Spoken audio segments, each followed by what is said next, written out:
Welcome back to the Dispute.a podcast. I'm Paul. This is the 10th and final episode of the series. Every decision we've discussed across these 10 episodes sits on top of one underlying comparison: the cost of going legal versus the cost of settling. This final episode is about making that comparison honestly. Why this comparison is so often made badly. Most people make this comparison badly, and they make it badly for a consistent reason. They compare the cost of settling against a hoped-for result of litigation. They should be comparing the cost of settling against the realistic, risk-adjusted, fully casted result of litigation. Those are very different comparisons. The first one almost always makes litigation look attractive, because the hoped-for litigation result is, by definition, the best case. The second one, the honest one, often makes settlement look like the rational choice. Let's build the honest comparison properly. The full cost of going legal. The cost of litigation is not just legal fees. A proper accounting includes several components. There are the direct financial costs, court fees, which in property matters are often calculated as a percentage of the claim value and can be substantial. Legal fees across the life of the case, expert fees, where the dispute needs expert evidence, and property disputes often do. There is the time cost. A property dispute through formal proceedings can take a year, frequently longer, to reach a binding outcome. And that's the first instance. An appeal extends it further. There is the attention and stress cost. Litigation demands the disputant's attention, energy, and emotional bandwidths sustained over the whole duration. There is the risk cost. This is the one most often left out. Litigation can be lost. The honest cost of litigation includes the probability-weighted cost of losing, paying all the costs above and recovering nothing, and there is the enforcement cost. Winning a judgment is not the same as collecting on it. When people say going legal, they often picture only the first component. The honest picture is all six. The full cost of settling. Settlement has costs too. The obvious cost of settling is the gap between the settlement figure and what you believe you're owed.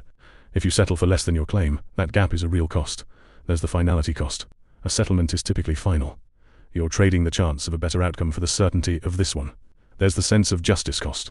Settling can feel like letting a wrong stand partially uncorrected. But settlement also has the inverse of litigation costs, as its benefits: it's fast, it's certain. It's cheaper in direct costs, it returns your attention and your life. And there's no enforcement gap. The honest comparison.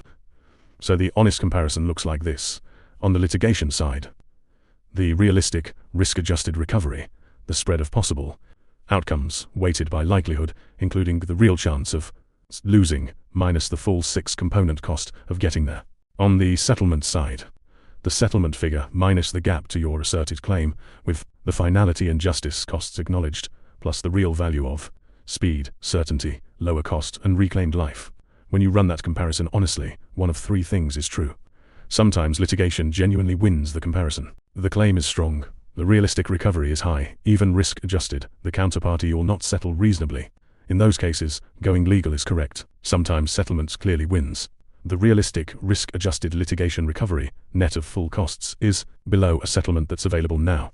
And sometimes it's close, and the decision turns on the non-financial factors: your tolerance for risk, the value you place on speed, and, finality, what the sustained stress would cost the rest of your life. Why settlement is more often right than people expect. Across the run of property disputes, settlement is the rational choice, more often than disputants expect going in. There are structural reasons for that. The cost of litigation is front-loaded and certain. The recovery is delayed and uncertain.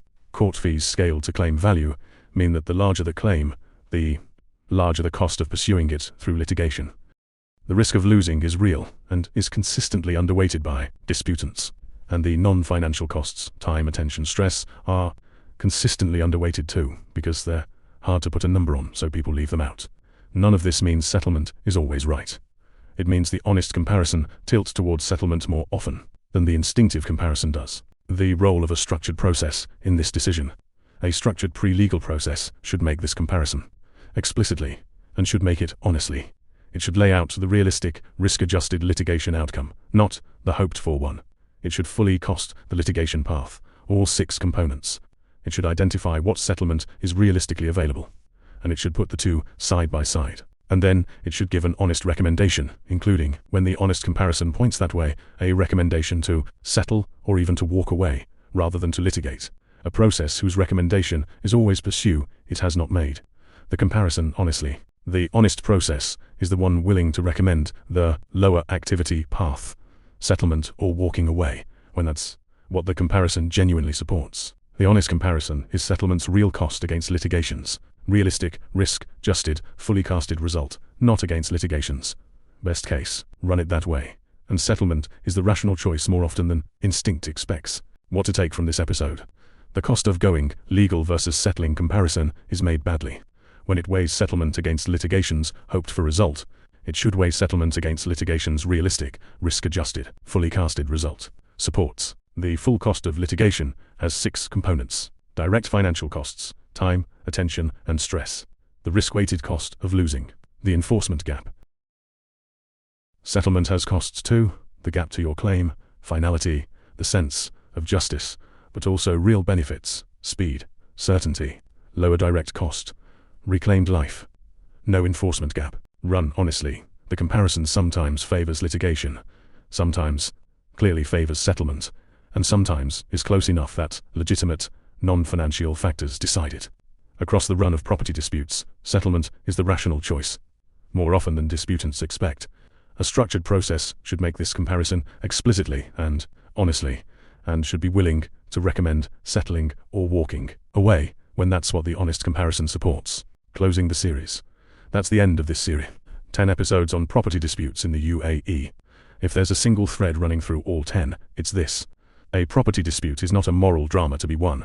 It's a commercial problem to be resolved at a cost, with a realistic range of outcomes. The disputants who do well are the ones who see it clearly, who know their legal position, who know their evidence, who run the honest numbers, who understand the counterparty, and who are willing to take the rational path, even when the rational path isn't the satisfying one.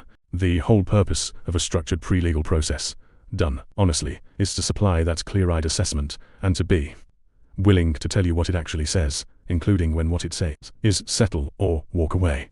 If you take that one idea from the series, it was worth your time. Thanks for listening across all 10 episodes. The full transcripts are at transcript.a.